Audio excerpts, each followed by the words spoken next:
Hey everyone, we're Red Donkey Projections. I'm Eric and we have Lucas as always. Hey everyone.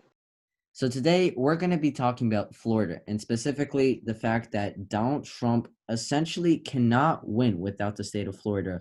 Right now we have Florida going to Joe Biden. It is looking very good for him. We're going to play out a few situations and look at if Donald Trump can get over 270 votes without the state of Florida. And with that being said, let's get right into it.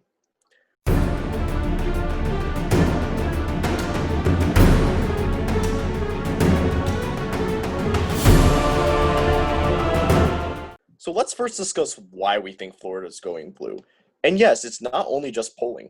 Currently, polling has Biden at 5.1. Yes, it has gone down a bit, but you got to look at which polls they were from. Change Research is pretty much not a good pollster. C minus. That's pretty bad. Yeah. Public policy polling did have out at 4 points. Redfield 8. On Messages, a Republican pollster. Um, Change Research, again, not too great. But looking at the more credible pollsters, it does look like that Biden does have a pretty good shot at winning Florida. And it's not just polling either. Ron DeSantis has not handled the coronavirus in Florida well. And yes, we're getting comments all the time mentioning, oh, Cuomo did have a lot of mistakes. And I admit he did have a lot of mistakes. But generally, and not just my opinion either, generally people have approved of his handling of coronavirus in New York, not just in the U.S., but internationally. He has received praise for it as well. In fact, Cuomo actually had a 70% approval rating from Republicans on his handling of COVID-19. 70%. That's unheard of in the political world from an opposing party. So yes, you can say Cuomo did make mistakes, and yes, he did make mistakes, sure, but he did a much better job held relative to the job that Ron DeSantis has done. He has been viewed very negatively for his handling. Coronavirus cases have gone up in Florida, and it's very much not looking good for him because he is a staunch ally of President Trump. What he does can very well be reflected on President Trump, and people really might not like President Trump for that. So that is why we think Florida will be going Democratic this time. So in this event, which is looking quite likely right now, that Florida does go does go blue, what else can Trump do? I'll be honest, not much. The only state we do think right now might actually. Oh, by the way, this is our prediction map for the 2020 election. You can find a video on that somewhere. I'll leave a link. But the only state we think right now can potentially go red of these current states by November is North Carolina. North Carolina, Biden's lead does seem to be dipping. Again, not a great pollster, but in general, it has been dipping, and we do agree that there is a pretty, I don't say good chance, but there is a chance that North Carolina could go red. So in that event, Biden's still at 319. That's a lot of votes. It is, and Trump still needs 50 electoral votes to get there. And honestly, I don't think he can get there. Let's take a look. Arizona goes red, sure. Again, things look really good for Biden and Arizona right now. Let's actually take a look at that. 3.7 points. That's quite good. Eric, you can also talk about a little bit more. I'll change research again, but you could kind of talk about Arizona a bit more. Yep. So Arizona, as Lucas said, is looking very good for Joe Biden. They had a sudden switch, in fact. In 2016. I know those two elections aren't very comparable, but Donald Trump did take this state, and I saw in the news how there were a lot of avid Trump supporters that were really looking forward to voting for him.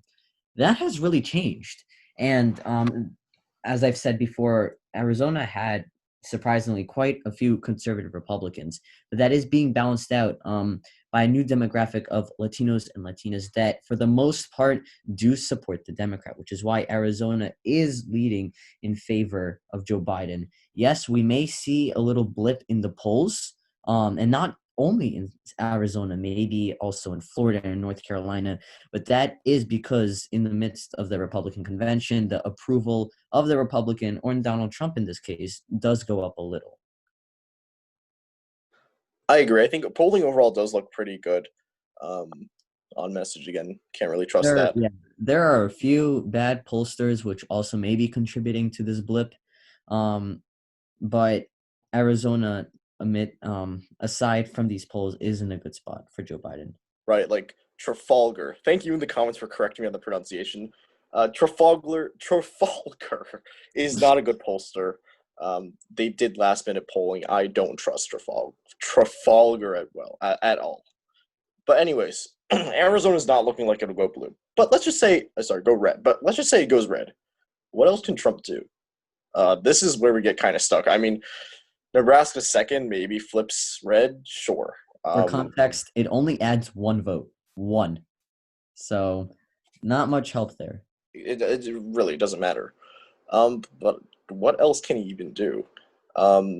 If Florida goes blue, I'd expect the blue wall to stay blue as well. So keep in mind that this isn't really like, oh, Florida goes blue situation, what happens here? Let's just see what he can do. I don't know, take Wisconsin. I mean, Wisconsin's looking quite solid for Biden here as well. Let's take a look at that, actually.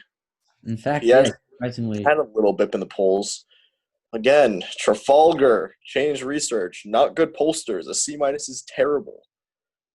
I don't really trust that much. It is bringing it down. On message, yeah, these are not good pollsters. But Wisconsin looks pretty darn good for Biden right now, considering what gave Trump the victory in 2016 did seem to be those white working class voters that tended to vote Democratic but ended up flipping to Trump.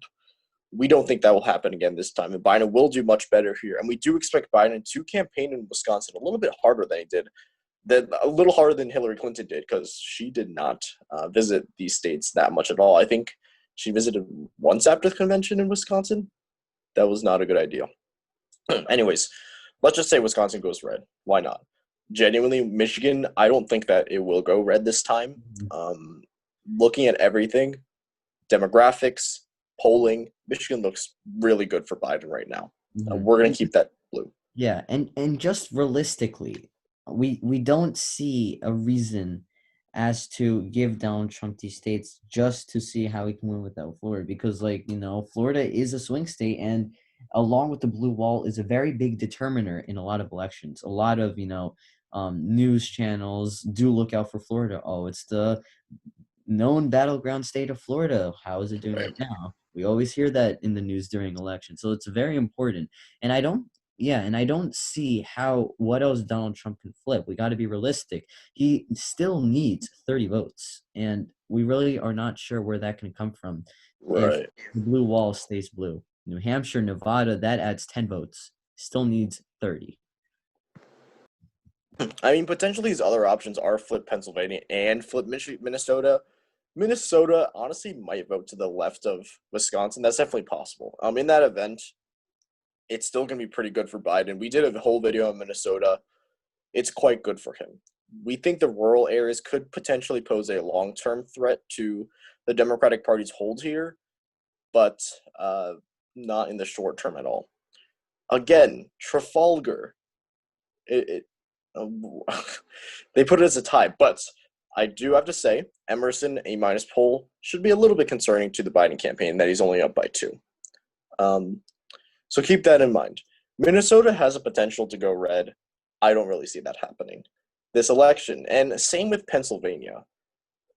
This barely gets him over, but it gets him over to 70. Pennsylvania, this is not the home state of Joe Biden, but it's his birth state. He's from Scranton, Pennsylvania. And Pennsylvania, I do think that we will see a Biden victory. It won't be a blowout, but it will still be a pretty decent victory. A+ pollster has him only up by 4. So, again, that's interesting. Oh, On Message has it up by 4. That's interesting. But again, these leads that we see decreasing for Biden, these were expected. He was at a high point months ago. Like, he's up 7.8 points, 8.1 points. That was his high point. We expected this to decrease, but we still expect him to hold many of these swing states. So this map, I don't see this happening at all. In conclusion, without Florida, which is likely going to happen in the election on November 3rd, where Joe Biden will take the state of Florida, there isn't much that Donald Trump can do. He's going to have a really hard time getting to 270. He will have to do a lot of campaigning. I agree. And actually thinking about it now, maybe Nevada would vote to the left, vote to the right of Pennsylvania in this scenario. New Hampshire would probably go red as well. So he still can't win. If he doesn't secure a victory in Pennsylvania, which is not looking like he will right now, he still can't win with just New Hampshire and Nevada. And essentially at this point, this is where his options run out. He's not going to flip Virginia. That's pretty much impossible. Michigan's definitely possible, but it's not likely at the moment. So end the biggest takeaway from this video, this is probably his main route to getting 270 without Florida, and it's highly unlikely. And that's the end of the video for today. Thank you all so much for watching. If you liked this episode, please hit the like button. And if you like our content, please hit subscribe. We'll see you in our next episode tomorrow. See ya.